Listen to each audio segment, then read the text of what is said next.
नमस्कार विद्यार्थियों। इस वीडियो में हम आज मशीन ओवरहेड मेथड सीखेंगे। जो हमारा चैप्टर चल रहा है ओवरहेड कंट्रोल सेकंड, जिसके अंतर्गत हम कारखाना उपरियों के अवशोषण की विधियां कर रहे थे। लास्ट वीडियो में हमने कुछ मेथड किए थे।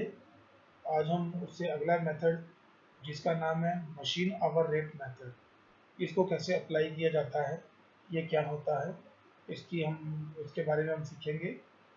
तो जब कारखाना उपकरणों को मशीन ओवरहेड मेथड से चार्ज किया जाता है तो उसकी क्या प्रक्रिया होती है, इस वीडियो के माध्यम से हम सीखेंगे आज।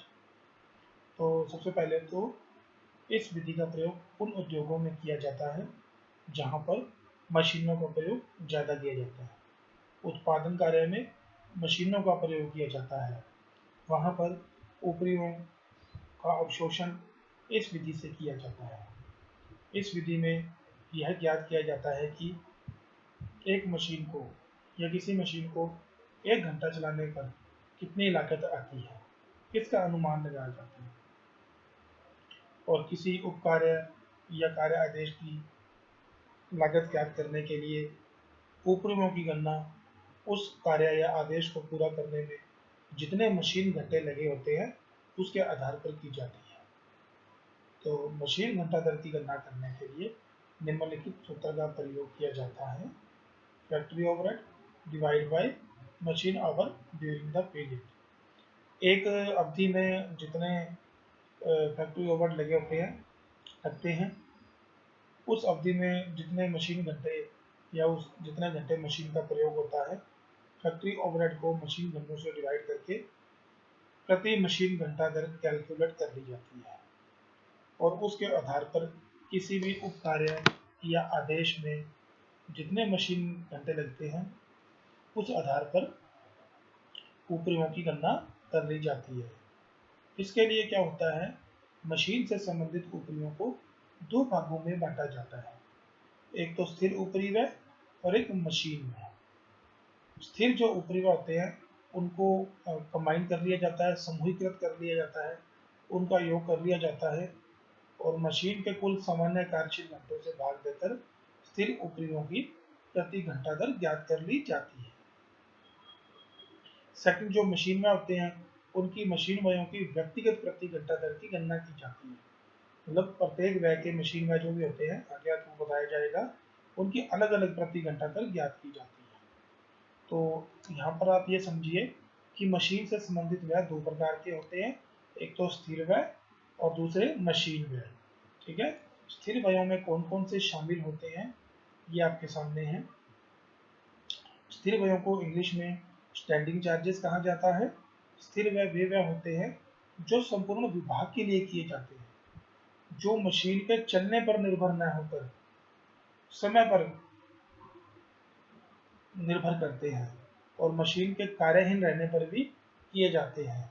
ऐसे व्ययों में विभाग का किराया या मशीन का किराया, दर, रेंट रेट, टैक्स, लाइटिंग के खर्चे, सुपरवाइजर पर्यवेक्षण व्यय, भवन व संपत्तियों पर हास, अप्रत्यक्ष श्रमिकों का वेतन और मजदूरी, तेल, बीमा, कंटीन व्यय, श्रम कल्याण व्यय आदि व्यय होते हैं।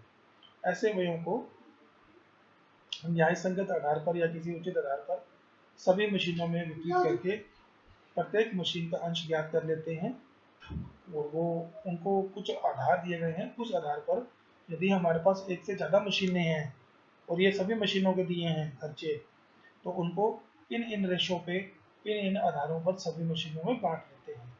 जैसे किराया, कर और दर है, रेंट रेट एक्सेस को प्रत्येक मशीन द्वारा घेरे गए क्षेत्रफल के अनुपात में। यदि अनुपात नहीं दिया गया हो तो यह मानेंगे कि सभी मशीनें समान जगह घेरती हैं।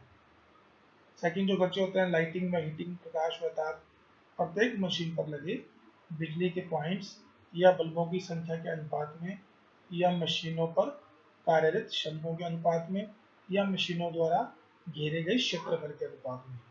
मतलब लाइटिंग और हीटिंग के खर्चे यदि हमें प्रत्येक मशीन पर कितने पॉइंट्स लगे हैं ये बताए गए हैं तो किस अनुपात में, या यदि ये नहीं बताए गए तो बल्ब बताए गए होंगे बल्बों के अनुपात में, या ये भी नहीं बताए तो प्रत्येक मशीन पर कितने श्रमिक काम करते हैं इसके अनुपात में, या ये भी नहीं बताया गया तो प्रत्येक मशीन द्वारा घेरे गए क्षेत्रफल के अनुपात में बांटेंगे।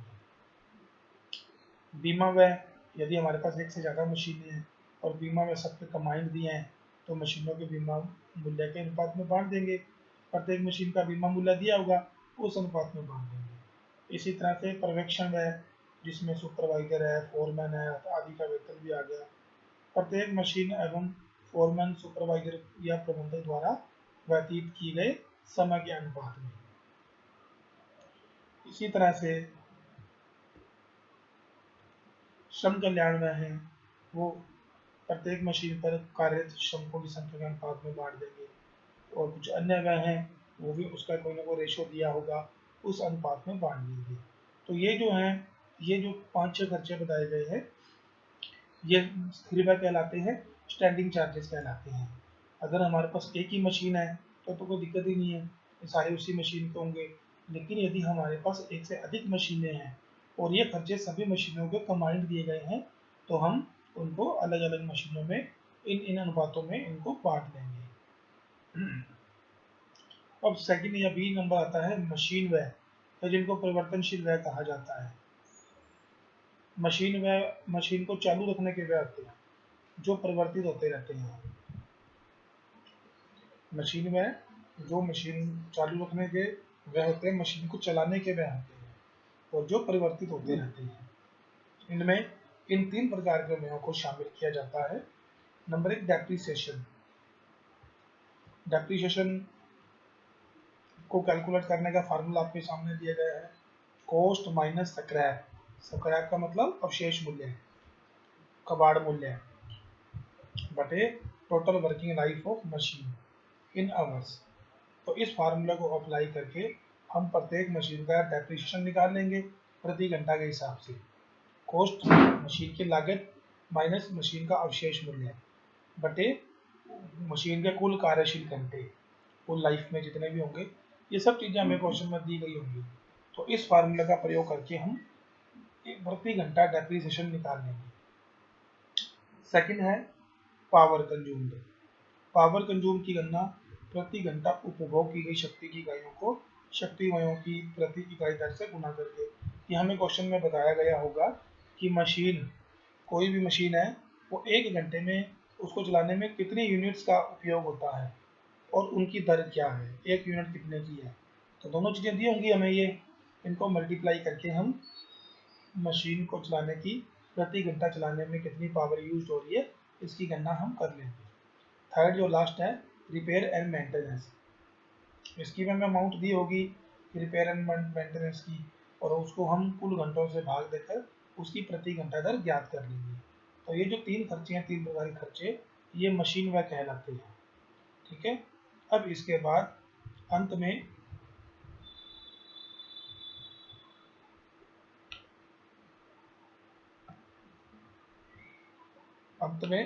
स्थिर व्ययों की प्रति घंटा दर और सभी परिवर्तनशील व्ययों की प्रति घंटा दर को जोड़ने पर मशीन घंटा दर ज्ञात हो जाती है।